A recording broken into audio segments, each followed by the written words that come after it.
what are the other areas? I know that there's the one area out of that they want to be like Lake 92. But it's just a research that they don't. So, but it's common sense that that happens. But the issue, one of the main issues is, yeah, the roads issues, okay, but nothing, no other support. She's still the Danny Perez. Sewer lines are in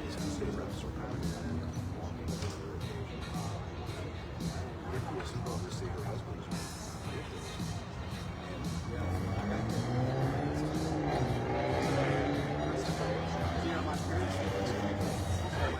so the house again. And then she shifted, and now she's running this one. Yeah, I mean, it's just like they constant roads around, the storm water, the drainage, the sewers, the water lines, and the water. So I had to get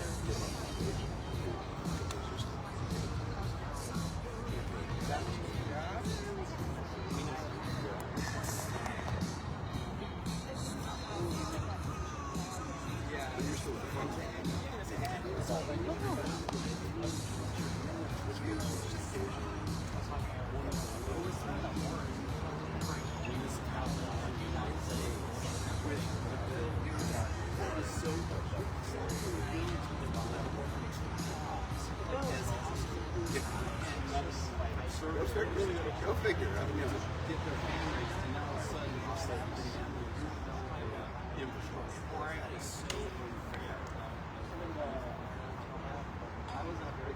It's the family. Yes, I remember seeing you were working that. And then one day, bring Jacob's thing.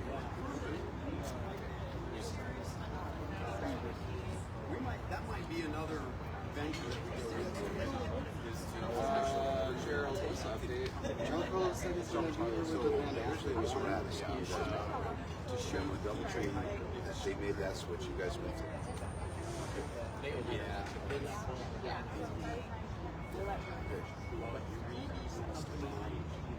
Awesome.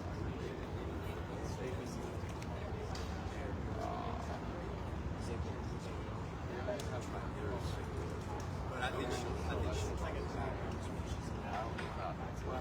To some, You have to go because it's not. I've already been through the foundation. Really? Is it just the room? All right, I'm going in. Oh, jeez. Okay. Good morning. See you soon.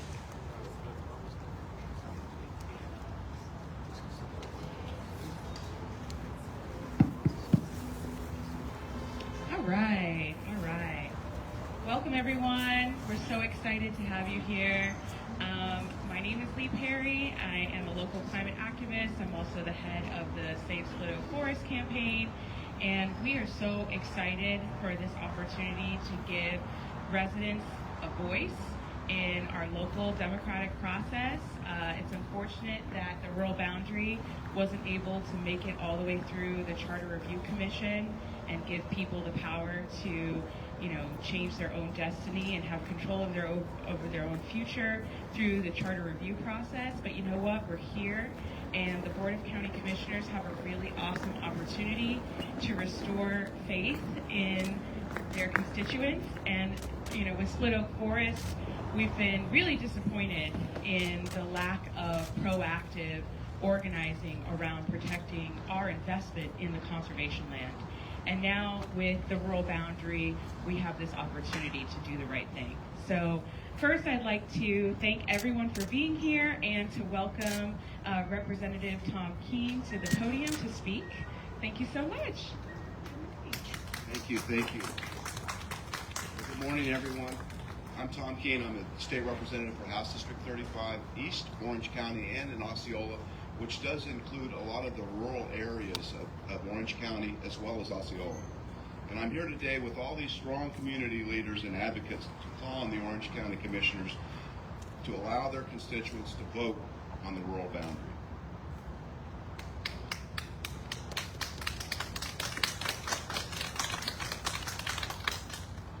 A rural boundary is essential for our community. Not only will it separate urban and rural areas, but it will mandate a supermajority vote in the Orange County Board of Commissioners for any increase in land density outside of the urban zone.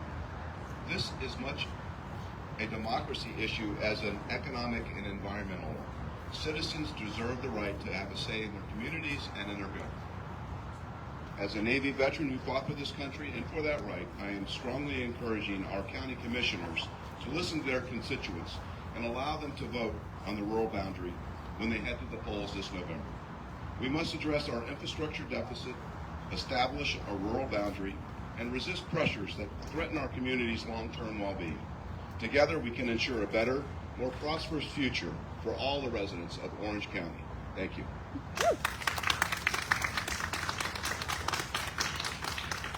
And now I'd like to welcome Senator-elect Carlos Guillermo-Smith. Thank you, Lee. Thank you.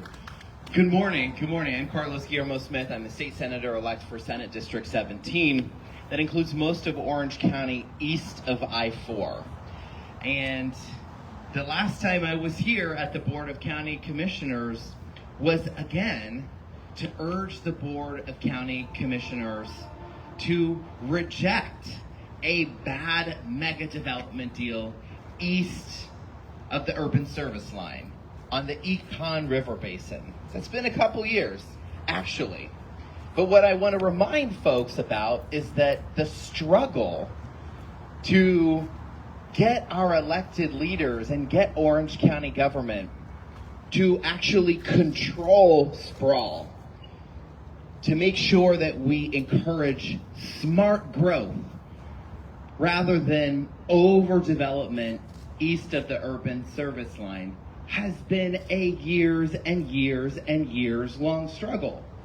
In fact, it was only a couple of years ago that I wrote an op-ed in the Orlando Sentinel titled "Protect the Rural Boundary, Reject Sustenance." And what I was actually referring to was a promise that Orange County made years and years and years ago not to develop east of the urban service line. A promise, unfortunately, that has not been honored.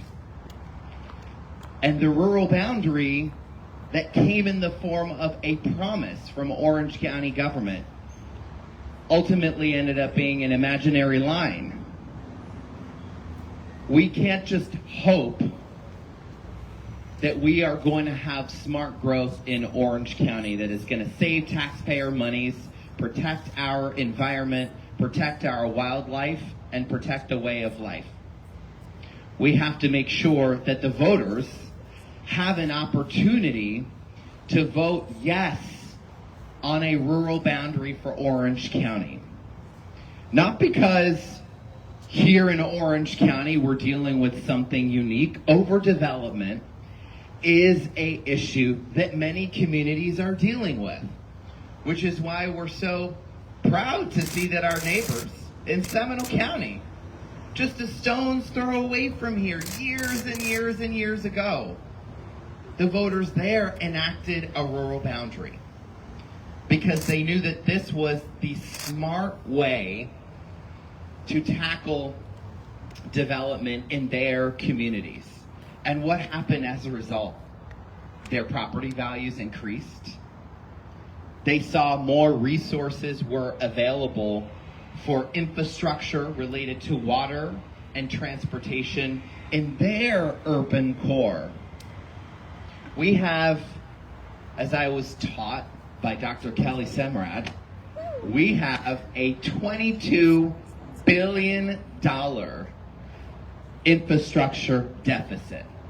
Billion with a B, as Dr. Semrad always says. That $22 billion transportation infrastructure deficit is because we are spread too thin.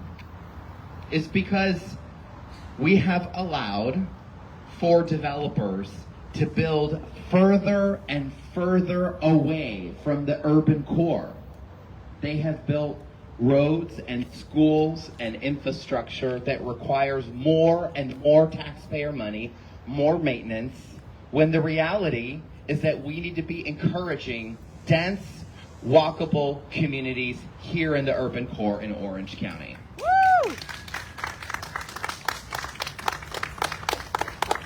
I also learned from my friend Dr. Kelly Semrad a lot of things, but I also learned, as the voters will soon learn, that urban sprawl is cheap for developers, costly for taxpayers. No more. We know that the voters deserve a right to have a say on this issue, whether they want to encourage smart growth, walkable, high-density communities in their area, or do they want more uncontrolled growth in Orange County? That is not smart. We are not anti-development. This is not a NIMBY group. This is a group of concerned citizens who want to make sure that we are growing in a smart way that protects Orange County's future, that protects our taxpayer resources, and that creates a better quality of life for all residents in Orange County. So I'm proud to stand with everyone here today in encouraging the Board of County Commissioners to put the rural boundary on the ballot, as many folks have been calling on them to do. And what I'll leave you with, because you never want to give a politician a microphone unless you want them to hold on to it for a long time. What I'll leave you with is look at who's opposed to this movement. Look at the big moneyed interests who don't want voters to have a say on a rural boundary. Look at the politicians that were involved.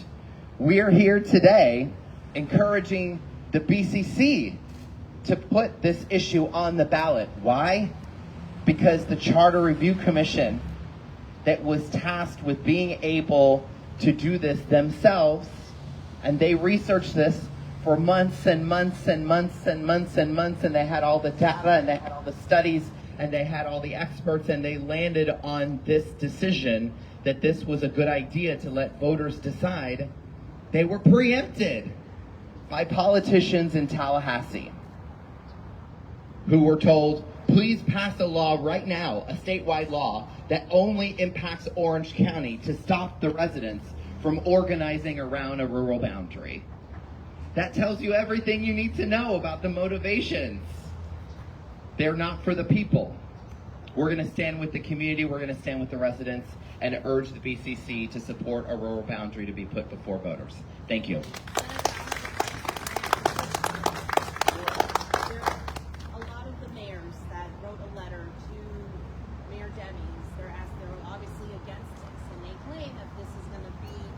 driving growth away from Central Florida, and they claim that this is not going to fix the housing situation that we currently need. What are your comments?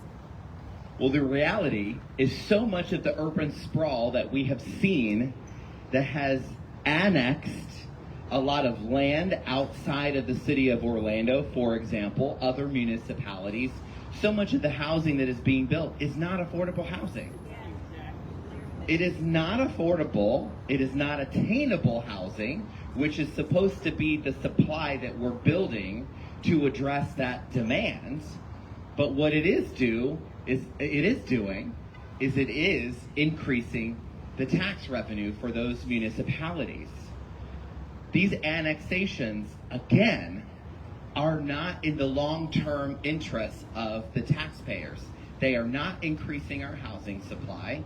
They are not creating housing near where the jobs are and near where the minimal public transportation infrastructure we have exists in this county to be able to get our workers to their jobs.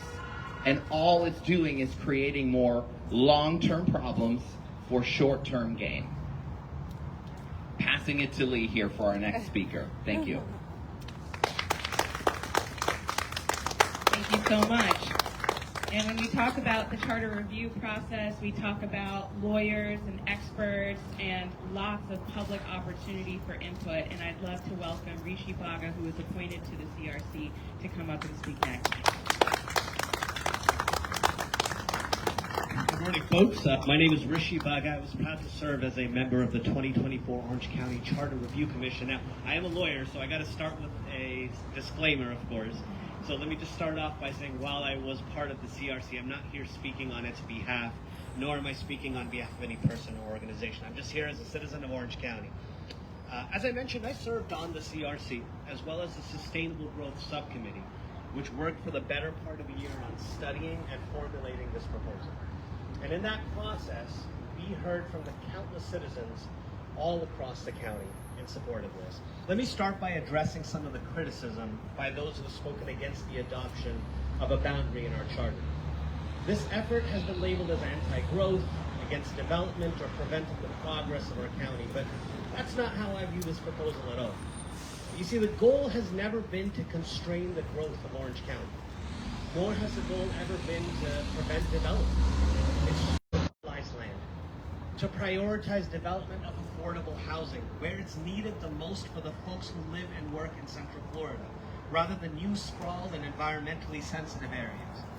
The goal has been to give some additional protections to the boundary lines that we are already adopting as part of our comprehensive plan and joint planning agreements, so that these lines mean something, to encourage our county to consider growing upwards, not always outwards.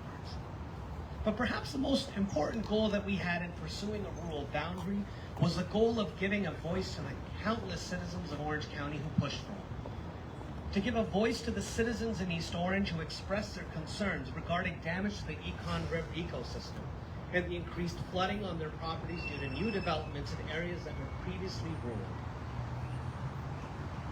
To the farmers in our community who worry about the future of agriculture in Orange County.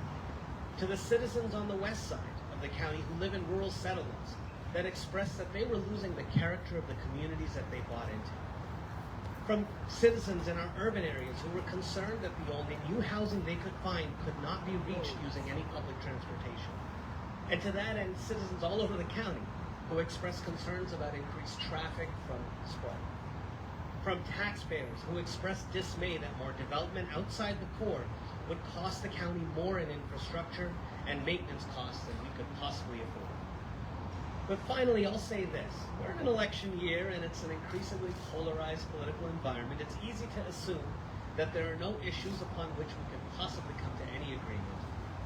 But over and over again, in every part of the county that we visited, whether they were Democrats or Republicans or urban or rural or young at heart, the citizens of Orange County have made their voice clear on the need for an urban boundary on the charter. So I encourage our commission today to place this issue on the ballot so that we can give an opportunity for the citizens of our community to share their voice on the future of our county. Thank you. And now I'd like to welcome Dr. Kelly Semrad to the podium to speak on the rural boundary. Good morning, undertaken. I'm also the vice chair of Save Orange County. And I want to be perfectly clear about what the people are fighting for today. We are asking the county commissioners and the mayor to stand up and to protect our rights. It is our right to amend our county constitution, our charter, to reflect our growing needs as a population. So what happened? A senator who does not even live here was lobbied by Tavistock Suburban Land Reserve, which is Deseret Ranch, and a McKinnon Groves from a commissioner that sat in a seat on this county board almost a decade ago, Scott Boyd. We are fighting special interest so that when they ask for the amendment to be made on the floor, on the fly, to add one sentence to a bipartisan bill that would sink our efforts and impede our ability to manage our county constitution, they stepped on the rights of the people. They handcuffed the people.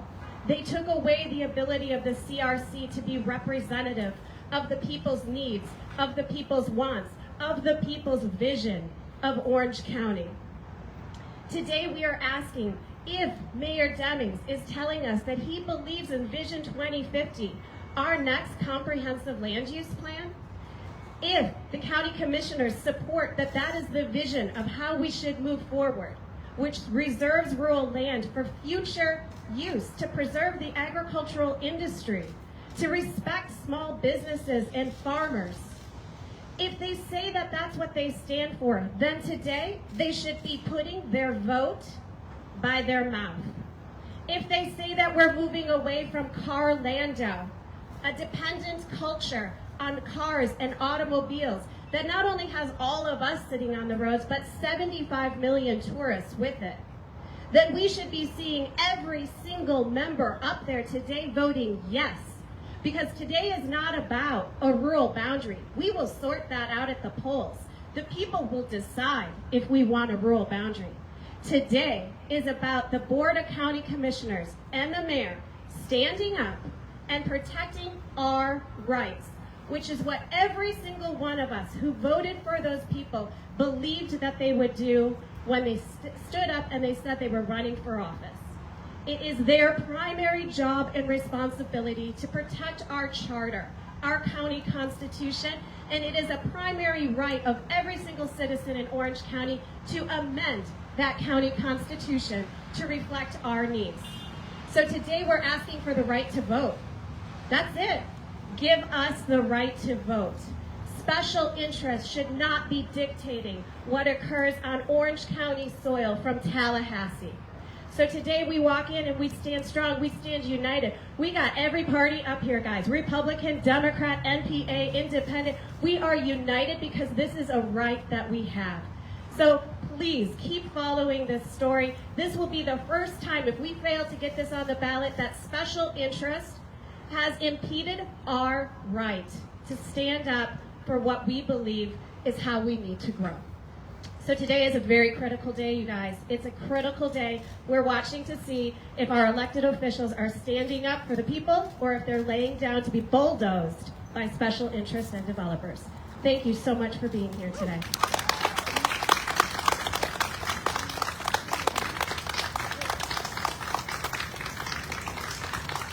Alrighty. Awesome. Two more speakers. We're going to have Nate Douglas, who's running for House District 37, to come up and speak. Thank you, Lee. So I'm Nate Douglas. I am the Democratic nominee running for Florida State House District 37, which is on the east side of town and covers the UCF area. And, you know, I usually come to the County Commission Board with a personal story of mine. And it is the fact that I grew up in a working class household to two immigrant parents who had to travel every day to bring me to school. And that's because we don't have adequate public transportation. So I went to a Apopka High School, which is not in my district, I must admit. But I went to Apopka High School and my parents worked on the east side of town, around the Union Park area. And I was there for a magnet program, so I couldn't go there with, you know, a bus system to get there. My parents had to travel nearly an hour and a half every single day to my school and back home just so that I could get an education. Now, why is this? This is because for years, for decades, we have been promised that urban sprawl would be something that would help us. We've been promised that we would have more attainable or affordable housing out on the east side of town. And right now we're seeing the same exact thing going on the west side of town, where Horizon West is as well. But I'm here to tell you today that this has been a scam. Urban sprawl is a Ponzi scheme. It is not going to pay for itself. It's being completely bankrolled by taxpayers, year after year after year. And you know, we stood up here and we said many times, we talked about the infrastructure deficit that we have here in Orange County. That is because of the urban sprawl that we've seen. Urban sprawl is the reason why we can't have adequate public transportation running through our cities. That's the reason why throughout this whole time you probably haven't seen a single bus running through there, even though we're in downtown Orlando. It's the reason why downtown Orlando, as a city, is the least walkable metropolitan area in the country. This is unacceptable, especially for the city that experiences the highest influx of tourism in the country. This is completely unacceptable. But, you know, here's the thing. I'm going to lay all that aside because we have been, everyone back here that you see and Lee up here, we've been persistent about the fact that urban sprawl is a Ponzi scheme. We've been persistent about the fact that we should have a rural boundary. But today's not just about that. It's about making sure, as Dr. Kelly Sumrad said, that our elected officials, those that we went to the polls and we voted for, actually give us a right to vote on what we want going on in our county. Give us the right to vote on how we want to develop in our county. Give us a right to vote on how we think affordable housing could actually happen after decades of urban sprawl and after decades of a false promise that we've been given by big developers and special interests. But again, I don't want to get too political there, because right now we're entering 2024 and we know what is at stake this election cycle. A lot is at stake. And one of the things that is at stake, and something we talk about so frequently this election cycle, is democracy and the power of democracy. So I'm calling on those in this building right now, our county commissioners, to stand with us and just give us the right to vote in November about what we want going on with development in Orange County. Give us the right to vote for a rural boundary. Don't tell us whether or not we can have it. Just give us the right to vote on whether we want to have it. So that's what I'm going to leave you here with today.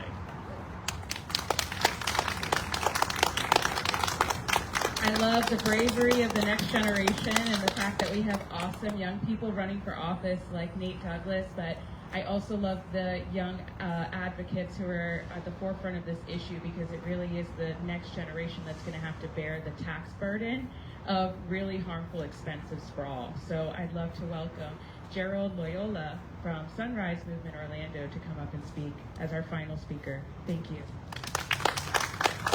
Hello everyone, good morning. Before I continue, I'd like to say thank you to everyone who showed up today. Can we get a hand for all of our speakers who spoke today as well? Here on Tuesday on 8 a.m. So, again, my name is Gerald Loyola. I am a co-captain for membership at Sunrise Movement Orlando, and I'm actually an Orange County transplant as I'm a student at the UF College of Pharmacy down in Lake Nona. Speaking of which, let's go back about 4 years when I was deciding where I wanted to go to school. UF Pharmacy specifically has 3 campuses, in Gainesville, where I've been for like 4 years already, Jacksonville up north, and then here in Orlando. Growing up in Ocala, where I'm from, when we wanted to do something fun, we'd go out here to Orlando. I have a lot of great memories coming down here. It was a good time. And when I decided where I wanted to go for pharmacy school, I wanted to go somewhere that was fun, a fun place to live. And when I told my friends who were Orange County residents, they kind of laughed at me. They said Orlando was an extended parking lot to Disney, that the longest ride I'll be on here is in my car, which, like 4 years later, I hate to admit, it's probably true, because half the time I've been here in a car. But what does that have to do with a rural boundary? Simply speaking, Orange County has a problem with overdevelopment in regions outside of its urban core. People who move to Orlando, the city, are disappointed in our methods of transportation. They have no options. People who move to its rural regions find their lifestyles constantly threatened by the next announcement of a corporate mega-development in places where they have no business being. Flooding, pollution, traffic, and yet another record-breaking summer of heat is a result of all this overdevelopment. It prevents us from building up Orlando into the city beautiful that it is named to be. The county commissioners have in the past, recently actually, talked about wanting to build up transit in our city to address one of its glaring flaws. But let's be clear, the secret to why cities that have robust urban transit such as New York or London, have that is because they have density. And to quote my friend Rishi Baga, who is also here today, we need to build upward, not outward. You can make transit work if you promote policies that give people a reason to use transit. When you build where they actually are, it frees people up to ride bikes, to walk, and people will actually want to use transit when the 2 stops that are on the bus aren't just some random suburb out nowhere and a Walmart. Build up infrastructure so we can promote we can promote local businesses, we can improve public infrastructure, and bring money back to the people of Orlando who live here on a day-to-day. To the Orange County Commissioners, a yes on putting the rural boundary to the ballot serves all your constituents, rural and urban. Orlando is the top tourist destination in the United States, and people love to visit us. Let's make people want to stay. Thank you. So I lied, that's not the last speaker. We're very honored to have Commissioner Nicole Wilson here, and I'm going to invite her to speak. Thank you, Commissioner. Thank you so much, and good morning to everyone. Thank you all, thank you all, thank you all, thank you all. Stay vigilant. This is an amazing turnout about an issue that is critical to all of us. Even if you are not a resident of the rural area, we all benefit from what we get from the environmental impacts of having open spaces. Without ag land, we don't have food. So those things are critical to all of us. And what today is hopefully the day that we get to memorialize what the CRC, or our Charter Review Commission, worked on for a very, very long time. We get to memorialize that. The board gets to put it on the ballot. And then we have to stay vigilant again, because between now and November, there will be a lot of information flying around. But what we know is that we do not have enough tools in our toolbox to protect our rural ag lands, our environmental spaces, and we need more tools. So thank you so much for being here. Thank you so much to the supporters and the people who worked at the CRC for so long on this very important issue. I look forward to seeing you inside. Bye. Thank you so much. And, I would be remiss if I didn't mention that the Center of the